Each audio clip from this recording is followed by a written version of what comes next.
Hello everyone, I'm Jaideep Singh Chahal. Uh, Firstly, a very happy new year to everyone and a really big sorry for the long gap in posting a video. So basically, I've been getting a lot of questions from all my friends and supporters, and I think the same question that's been repeated is if I've stopped working on automobiles. But what I would like to tell everyone is that I think that is something which can never happen. The only thing is that I was very involved in a lot of non 4x4 projects, and I wasn't sure if the audience would want to see that. But after discussing it with a lot of my friends and supporters who've been messaging me regularly, uh, I've finally decided to start posting all of these restoration and Restomod projects that I've been taking up in the past 6 months, I believe. So finally ventured into German vehicles, something I've always wanted, something I've always planned for the longest time, and managed to come past that fear of arranging parts and fixing up German vehicles which are very prone to breaking down and are supposed to have a big repair bill. So I've been working on a couple of BMWs. We've picked another one very recently. That's a very interesting fast vehicle. It's a twin turbo N57. So for those who know, I'll try to share that as well. I'll actually look forward to your feedback on this video. Also, there's an N57, an M57, an E60 BMW, the ugly looking crisp angle 5 Series, for those of you who know, and also a W221 S Class, and now this is a W210 uh, 97 model. This is what people call the ugliest of the all E classes, because this replaced the very iconic W124, which everybody still loves worldwide. But this, I believe, is one of the last square bodied Mercedes. Very aerodynamic, and once you get past the ugly headlamps, I think you fall in love with the vehicle. So this is a very clean example, and what I'll be doing is I'll be doing a complete restoration of this vehicle.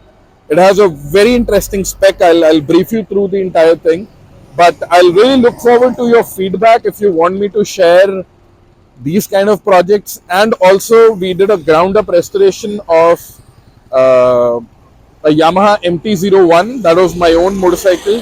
Uh, had been using it for a long time, and we just opened it up at home and then reassembled and fixed all the niggles and flaws that had been keeping me from riding it. So that is almost near completion. If you want me to share that as well, I'll do that as well.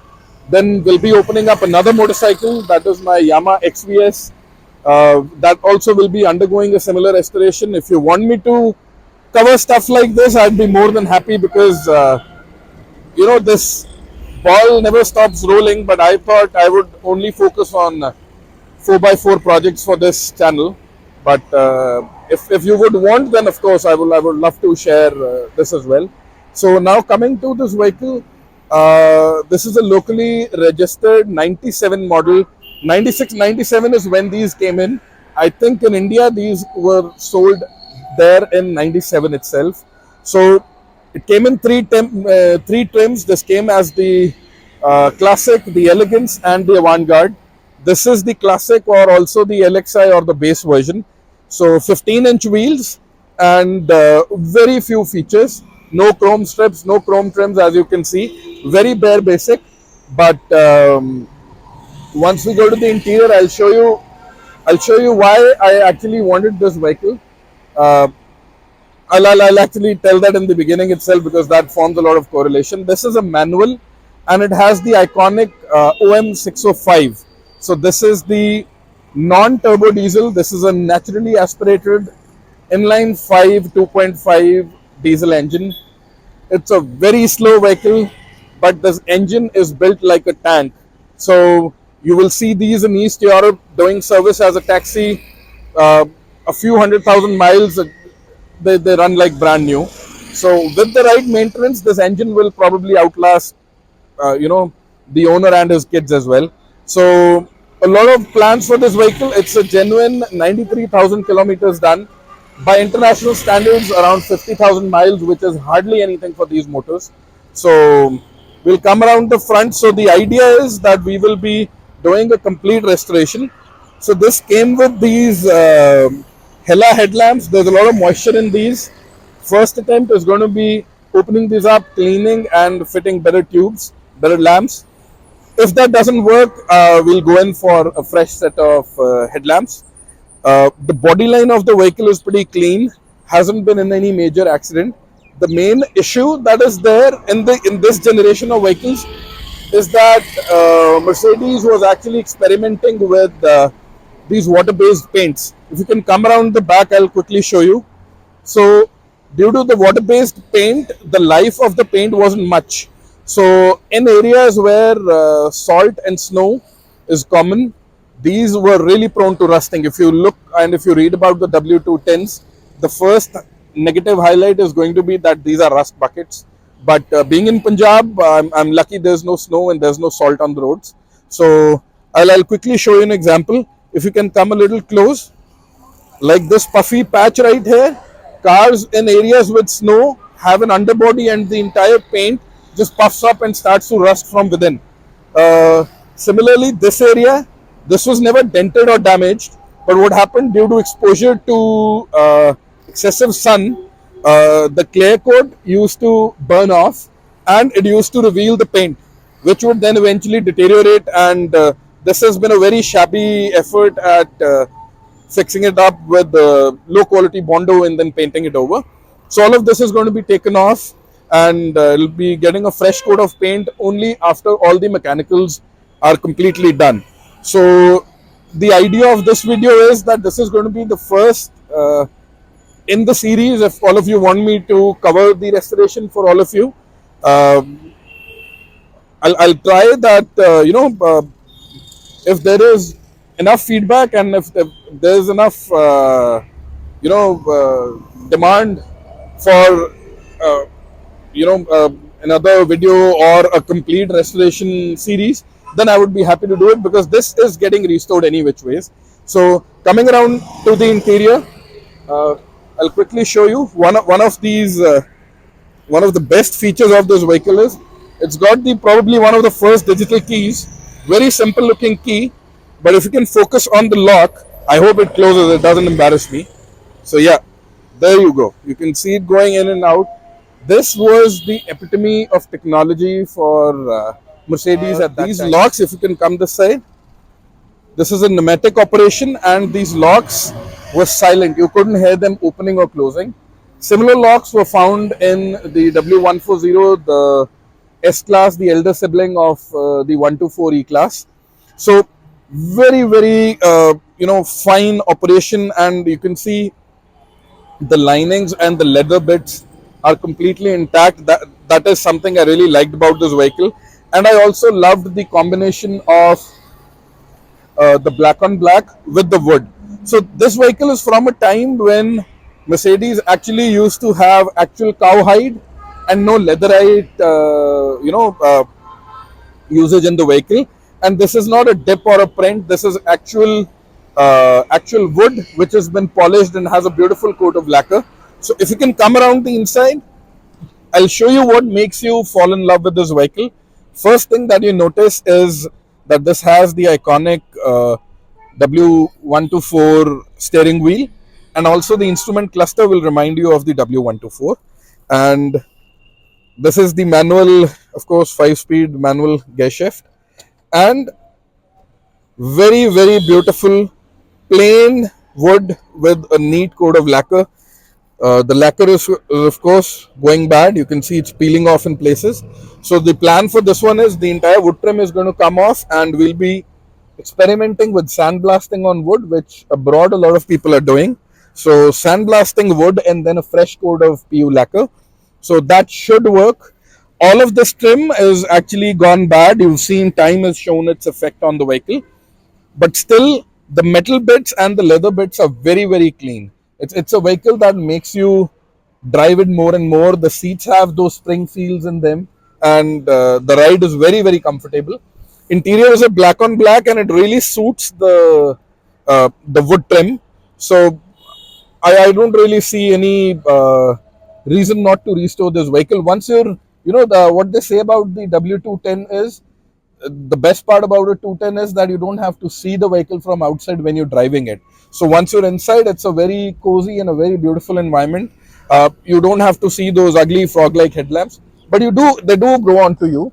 So coming around the front, I'll quickly show you the engine bay, because that is where the money is.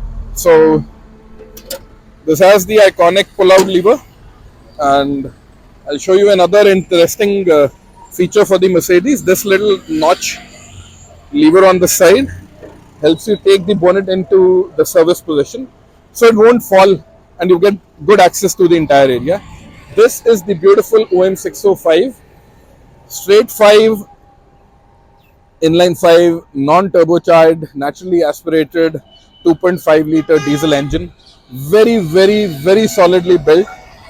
This actually reminds me of my Ducati. When this motor starts on a cold start, it sounds like there's something broken inside, but the minute it is at the ideal running temperature, it is so smooth that you can't even make out that it's a diesel.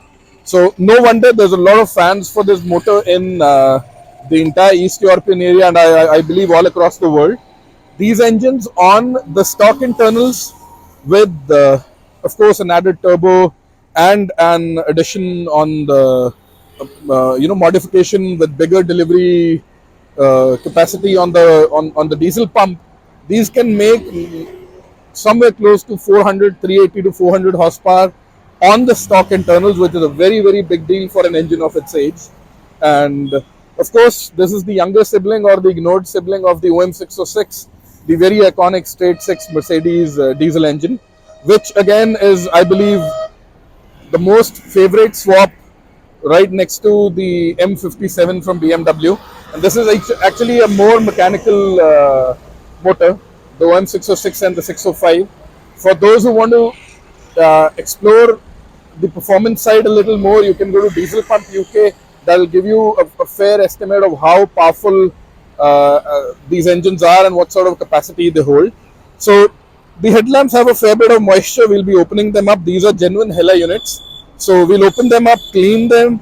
They respond very well to cleaning, and very basic bulbs. So we can actually make it work, I feel. Otherwise, we might have to replace them. But the idea is to use as much from the actual vehicle as possible. If you can come this side, if you see the amount of dirt and debris that's been in the vehicle, just because it's been parked for a very long time. So the lock for the fuse box, the latch is also missing. So there's possibility of water going inside. So I'm looking for all of these small bits and pieces, maybe a donor vehicle as well. If anyone knows a donor 210 pre-facelift, please do let me know. If anyone can help me with the parts, it'll be great. Coming to the side, I'll quickly show you, like, this little edge was eaten off by mice probably. But the thing is, now this lets moisture into the ECM unit box. So I'm looking for a cover as well. That will be replaced. The washer bottle is missing. This is a unit from a Bolero. So that's doing its service here, but we'll be going back to the original. Still looking for parts. So one by one, we'll be fixing it. And once the basic restoration is over, this will go in for a nice coat of paint. All the Bondo will come off. But that is only after all the mechanicals are done. And once it is 100% running properly with the mechanicals done, then we're definitely looking at a better fuel pump, some fuel pump mods, and a turbo as well. So that is something we're definitely considering. 15-inch wheels on the stock alloys for the same trim as it came from the factory.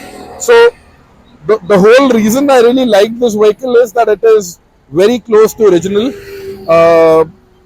Hasn't really been worked on a lot by local mechanics, so it's been actually parked for most of its life. So 90,000 kilometers for this engine is actually not much. So these will run easily for 1,000,000 miles. These are called the 1,000,000 mile motors. The windscreen, of course, is broken, and this has the iconic swing out full coverage single arm wiper blade. So That also is, this windscreen is also going to be replaced. The trims are almost intact. Uh, if you can come around the back, the rear seat is pretty decent. Neat looking rear seat, all leather, the trims are intact. Of course, all the carpeting and everything is going to be cleaned and worked on, but you can definitely see that it's very clean, neat and clean, and it's actually begging for a restoration. So these are the uglier tail lamps. The later models came with the continuous ones, but I don't really want to change them. You do get Chinese aftermarket lamps for this, but I want to stick to the original.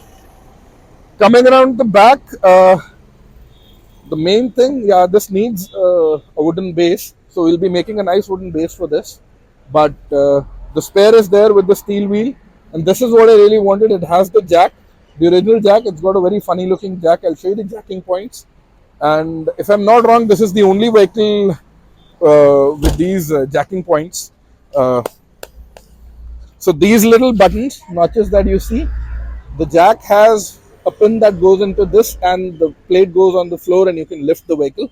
So these are integrated jacking points into the frame itself.